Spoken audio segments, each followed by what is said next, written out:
کئی مہینے گزرنے کے بعد جب ہونڈا دوبارہ ٹھیک ہو گیا تو اس نے آرٹ شوگائی کے مالک سے ریکویسٹ کی کہ وہ اب ریپیئر کا کام نہیں کر سکتے، بلکہ ہونڈا نے ایک آئیڈیا پیش کیا، کیوں نہ ہم اسپیئر پارٹس بنانے کے لیے ایک الگ کمپنی شروع کریں۔ لیکن آرٹ شوگائی کے شیئر ہولڈر نے ہونڈا کا یہ آئیڈیا فوراً ہی ریجیکٹ کر دیا۔ ان کا کہنا تھا کہ انہیں آلریڈی پروفٹ ہو رہا ہے اور نیا رسک لینے کی کوئی بھی ضرورت نہیں ہے۔ یہی بات ہونڈا کے لیے فیصلہ کن بن گیا۔ اس نے ڈیسائیڈ کر دیا کہ وہ پارٹس مینوفیکچر کی کمپنی اکیلے ہی کھولے گا۔ 1936 میں 30 سال کی عمر میں ہونڈا نے اپنے دوستوں کے ساتھ مل کر ٹوکائی شیکی ہیوی انڈسٹری کھولی اور اپنے دوست شچیرو کیٹو کو اس کا پریزیڈنٹ بنا دیا۔ کمپنی تو کھول گئی، لیکن ہونڈا کے پاس اس کو چلانے کے لیے ضروری انویسٹمنٹ نہیں تھی۔ دن بھر وہ آرٹ شوگائی کے لیے کام کرتا رہا اور رات کو وہ اپنی نئی کمپنی کے لیے انجن پسٹنز بنانے کی کوشش کر رہا تھا۔ اگلے کئی مہینوں تک وہ اسی روٹین میں بیزی رہا، لیکن کوئی خاص کامیابی حاصل نہ ہوئی۔ برابر شفٹس لگانے کی وجہ سے وہ کمزور ہوتا جا رہا تھا۔ اس کے بعد ایک ناکامیوں نے ان کا راستہ روک دیا۔ اسی بے چینی کے دوران ہونڈا نے میٹالورجی کا کام سیکھنے کے لیے ایک یونیورسٹی میں ایڈمیشن لے لیا تاکہ وہ اپنی اسکل کو اور انہانس اور بہتر کر سکے۔ 1939 میں لگاتار 3 سال کی محنت کے بعد ہونڈا نے ایک سکسیسفل پسٹن ڈیزائن بنانے میں کامیابی حاصل کی۔ اب اس نے آرٹ شوگائی کا کام چھوڑ دیا اور اپنی نئی کمپنی میں فل ٹائم کام کرنے لگے۔ ہونڈا کو معلوم نہیں تھا کہ اس کے بنائے ہوئے پسٹنز میں ابھی بھی کافی فالٹس موجود ہے۔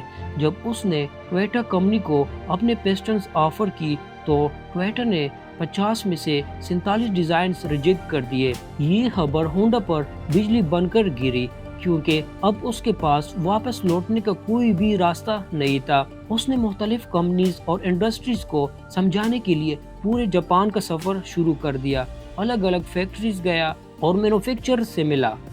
اگلے کئی سالوں تک اس نے مارکیٹ اور پروڈکشن کا ٹیکنیکس کو سمجھنے میں کافی وقت لگایا۔ اس کے بعد ہونڈا نے ایک بار پھر سے پسٹنز بنائے۔ اس بار یہ پسٹن ساری کمپنی کی کوالٹیز کنٹرول ٹیسٹ پاس کر گئے۔ اس کو بہت سارے آرڈرز ملنے لگے اور ہونڈا کو لگا کہ اس کے سپنے اب پورے ہوں گے۔ آرڈرز کو پورا کرنے کے لیے ہونڈا کی کمپنی نے 2000 ورکرز کو ہائر کر لیا، لیکن یہ خوشی صرف چند مہینے تک مہمان تھی۔ کس کو معلوم تھا کہ 1941 میں جاپان ورلڈ وار 2 میں شامل ہو جائے گا اور منسٹری آف مونیٹیشنز بہت سی جاپانیز کمپنیز کو اپنے کنٹرول میں لے لے گی، جس میں ایک ہونڈا کی کمپنی بھی شامل تھی۔ اگلے 3 سال انتہائی مشکل حالات میں گزر رہے تھے، لیکن 1944 میں ایک واقعہ سامنے آیا جس نے سب کچھ بدل دیا۔ واقعہ ایسا تھا کہ جس نے ہونڈا کی امیدوں پر پوری طرح سے پانی پھیر دیا۔ ایک ایئر ریڈ کے دوران ایک میزائل سیدھا ہونڈا کی فیکٹری پر جا کر لگ گیا اور پوری فیکٹری تباہ ہو کر جل گئی۔ پورے ملک کے حالات دن بدن خراب ہوتے جا رہے تھے۔ جاپان جنگ ہار رہا تھا اور پھر 1945 میں 2 نیوکلیر اٹیکس نے جاپان کی کمر ہی توڑ ڈالی۔ اس واقعے کے بعد جاپان نے امریکنز کے سامنے سرنڈر کر دیا۔ جنگ تو ختم ہو چکی تھی، لیکن ہونڈا اپنا سب کچھ کھو کر بیٹھ گیا تھا۔ اس نے اپنی کمپنی کو ٹوکائی سیکی کو ٹویوٹا کے ہاتھوں 4,50,000 یان میں بیچ دیا اور ایک بار پھر سے جاب لیس ہو گیا۔ لیکن یہ صرف ہونڈا کی کہانی نہیں تھی، پورا جاپان بہت بڑے کرائسس سے گزر رہا تھا۔ اکانومی ڈاؤن فال کا شکار تھا، لوگوں کو کھانا اور پانی ملنا مشکل ہو گیا تھا اور مہنگائی نے لوگوں کی کمر توڑ رکھی تھی۔ پبلک ٹرانسپورٹ بھی نہ کے برابر ہو گیا تھا، کیونکہ جاپان میں پیٹرول بھی کافی نایاب ہو چکا تھا اور ملنے کا نام ہی نہیں لے رہا تھا۔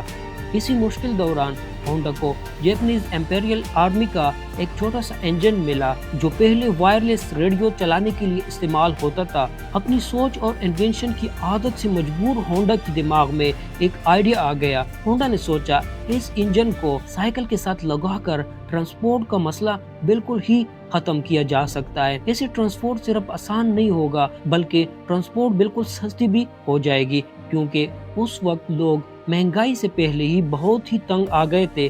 جب لوگوں نے دیکھا کہ ہونڈا نے ایک چھوٹے سے انجن کو سائیکل کے ساتھ لگایا ہے تو سب کو یہ آئیڈیا بہت ہی پسند آ گیا۔ ہونڈا کو چند یوز انجن ملے، لیکن لوگوں کی ڈیمانڈ اتنی زیادہ تھی کہ ہونڈا نے خود کا نیا انجن ڈیزائن کر لیا۔ یہ ہسٹری میں پہلی بار تھا کہ کسی مشین پر ہونڈا کا لوگو دکھائی دے رہا تھا۔ ہونڈا کے پاس اتنے پیسے نہیں تھے کہ وہ ہائی لیول پر یہ سائیکل بنا سکے، اس لیے اس نے 1800 دکانوں کے مالک کو ایک اوپن لیٹر لکھا۔ ہونڈا پر لوگوں کا اتنا بھروسہ تھا کہ 3000 دکانداروں نے اس کو پازیٹیو ریپلائی کر دیا اور پیسے ایڈوانس میں بھیج دیے۔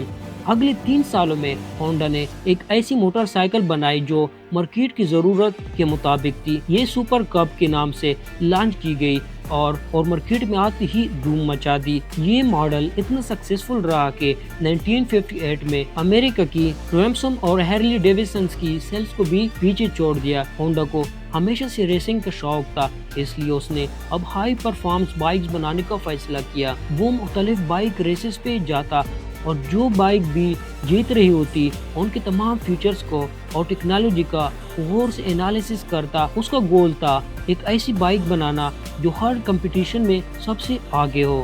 ریسنگ کمپٹیشنز اس وقت مینوفیکچرنگ کمپنی کے لیے مارکیٹنگ کا سب سے بڑا ٹول ہوا کرتا تھا۔ چند ہی سالوں میں ہونڈا نے اپنی ہائی پرفارمنس بائک لانچ کی جو 1962 کے انٹرنیشنل ریسنگ کمپٹیشن میں پہلا پوزیشن جیت گئی۔ اس ریس نے ہونڈا کا نام پوری دنیا میں فیمس کر دیا۔ 1960 تک ہونڈا دنیا کا سب سے بڑی موٹر سائیکل مینوفیکچر کمپنی بن چکی تھی اور 1968 تک ہونڈا 1 کروڑ یونٹ سیل کر چکا تھا۔ اپنی زندگی کے 62 سال گزارنے کے بعد سوچائرو ہونڈا نے کامیابی تو حاصل کر لی تھی، لیکن ان کا ایک بچپن کا سپنا اب تک پورا نہیں ہوا تھا۔ ہونڈا اب کار مینوفیکچرنگ میں بھی اپنا نام بنانا چاہتے تھے۔